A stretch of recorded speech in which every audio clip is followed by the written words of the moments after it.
Subscribe button Chipi आम channel को subscribe करनियंतु और पाखरे थिबा बेल आइकन को प्रेस करी ऑल नोटिफिकेशन को ऑन कर दियंतु। नमस्कार दर्शक बंधु, आम चैनल को आपण मानक स्वागत। बंचिया खाद्य अपरिहार्य। शरीर को सुस्थ निरोग रखापी आम भिन्न भिन्न धरणर खाद्य ग्रहण करिथाउ। विशेषज्ञ मानक मतरे संतुलित आहार, यार सठिक परिमाण एवं खाद्य संयोग द्वारा शरीर निरोग और सुंदर होता है। अपरपक्षे भूल खाद्य शैली और खाद्य संयोग जो शरीर मांदा, रोगाग्रस्त, मेदबहुलता, अकाल बार्धक्य परि अनेक रोगर शिकार होगाक पड़ता है। सेहीपरि 7टी फूड कॉम्बिनेशन बा खाद्य संयोग विषय रे आसंतु जानिबा। जहाँ होई पारे आपण अनेक दिनरु ताहा एकाठी खाई आसुचंती, किंतु यार कुपरिणाम विषय रे आपण अवगत नाहांती। तेबे समस्त तथ्य पाई भिडियोटी को संपूर्ण देखिबा पाई अनुरोध। आसंतु जानिबा केतोटी खाद्य शैली संबंध रे।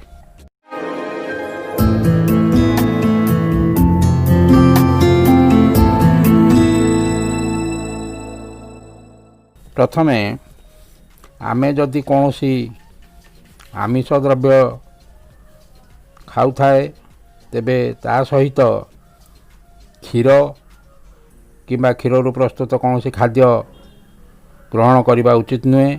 एपरी कले आम शरीर हजम प्रक्रिया यह बाधा सृष्टि करि थाए। नंबर 2, पाचिला कदली सहित क्षीर मिसाई खाइबा अनेक लोकंकर पसंद होता है, किंतु यही मिश्रण खाद्य खाइबा द्वारा शरीर में इन्सुलिन मात्रा एवं कोलेस्ट्रॉल मात्रा बढ़ी जाए। तेणु यह उच्च रक्तचाप रोगी एवं डायबिटीज रोगी हितकर नुहे।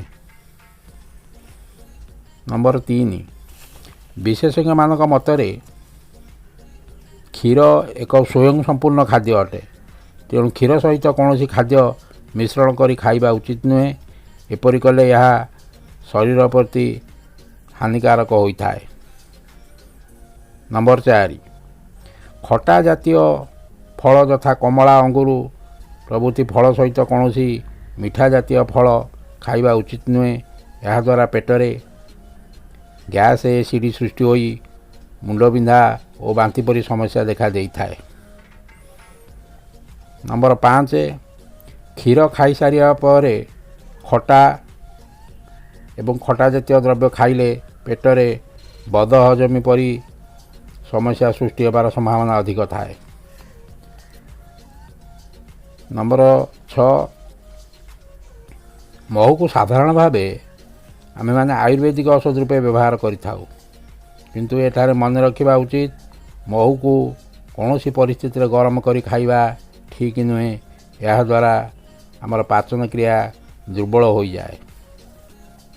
नंबर 7, कौन सी घी प्रस्तुत खाद्य सह तेल प्रस्तुत खाद्य मिश्रण करी खाइबा स्वास्थ्य पक्षे हानिकारक होता है।